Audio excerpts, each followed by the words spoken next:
Mabilis ang makeup ulit mga kapanay. Dahil oras na alauna kami aalis ay 12:30 na.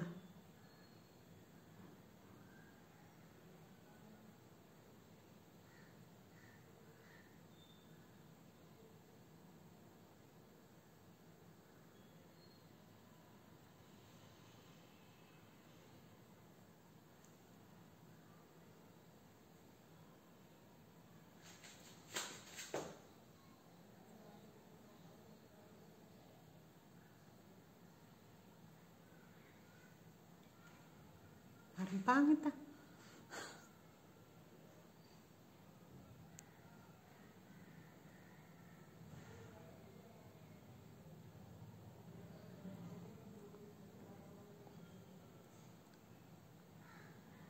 Alas 3 ang kasal ngayon eh.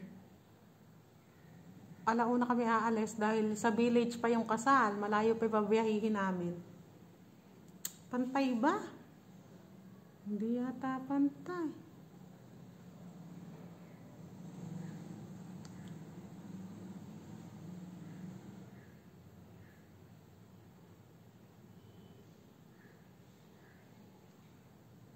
Magpapasalon sana ako, kaya nga lang. Nang hinahing na naman ako sa bayan. Nang hinahing na naman ako. 3,000 din yun pag magpasalon.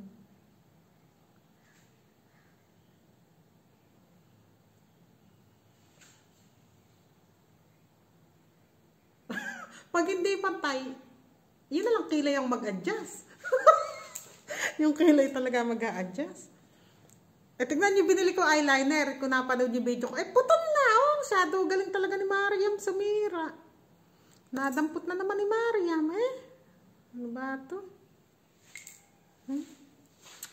Hirap talaga. Pag tagsasampu lang yung eyeliner mo.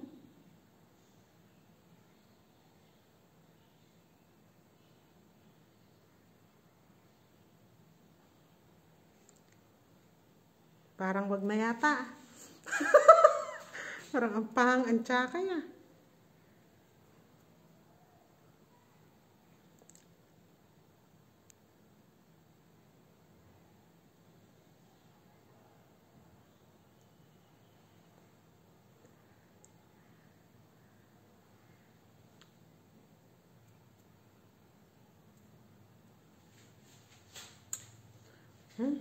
Mamaya, tignan nga natin kung ano itsura. Kung tatanggalin natin o ano.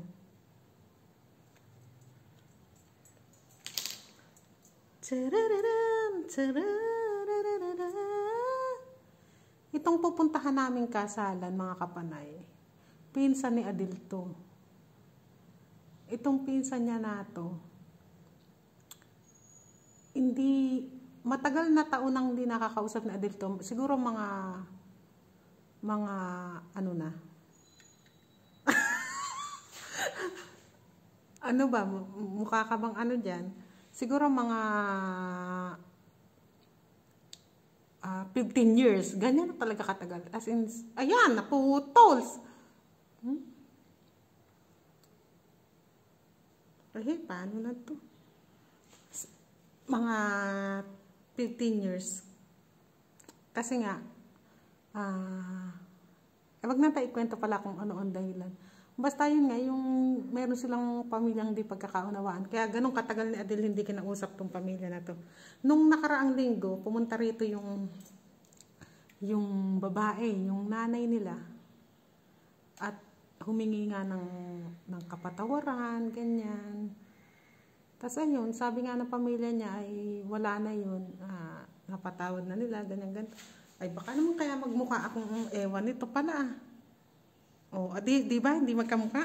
Sabi ko na, hindi ko masyado naaaninag eh.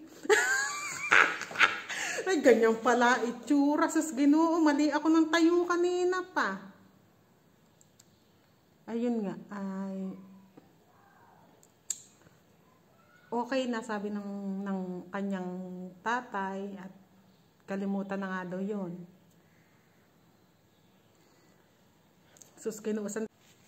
Tapos, ayun, kaya ngayon, ayan, a-attend kami ng kasal. Itong ikakasal na to, hindi pa nakikita ni Adel to.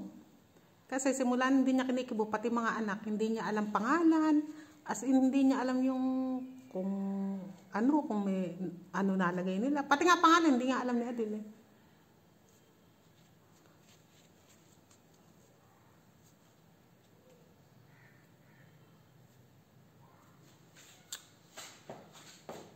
Umuwi naman to.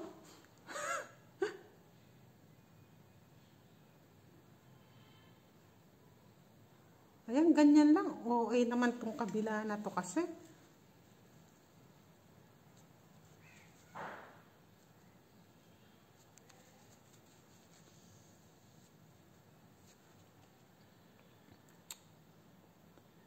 Baka sabihin naman nila, ano ba, makeup ng asawa ni Adele na yun.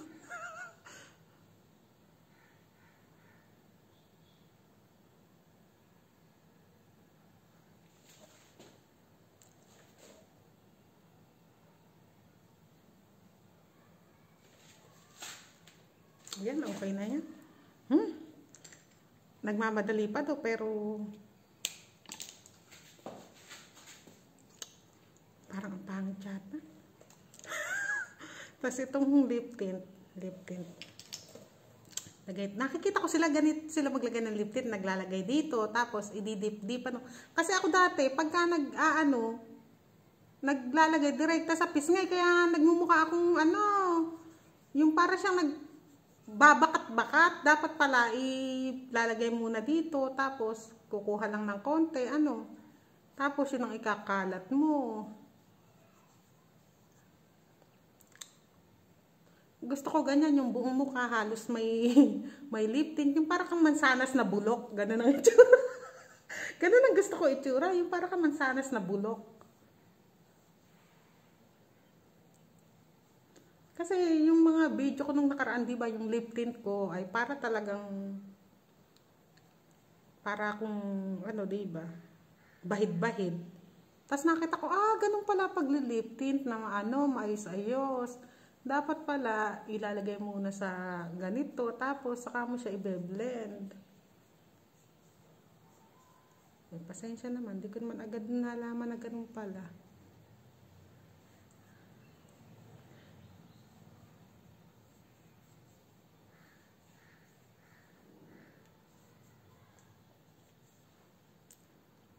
Gusto ko kasi yung ano rin, yung para kang laseng, gano'n. para ka sinuntok sa ilong. Ayun, gano'n din gusto ko. Kaya lagyan din natin yung. Ayun, para, ayun na, diba? Sabi ko, parang mansanas na, ano, napabulok na. Achieve na achieve ang itsura ng mansanas na pabulok.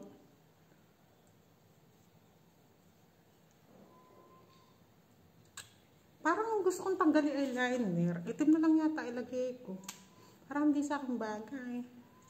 Ay, ano pa pala, lip tint pa. Dahil pink nga ang ating kasuotan, ay pink na lang din ilagay natin sa ating lipstick.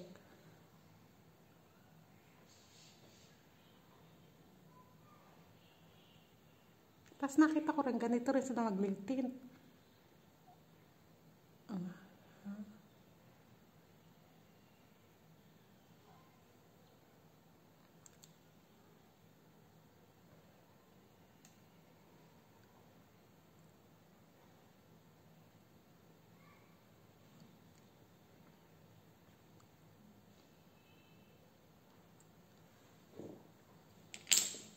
Ayan, pwede na yan. Ano ba? Okay na ba yan?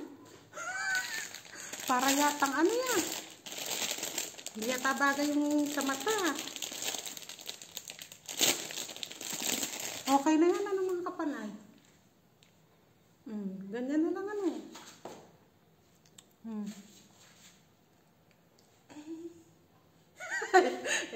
Daw. Nag-eyelineran ko kaya ng itim dito.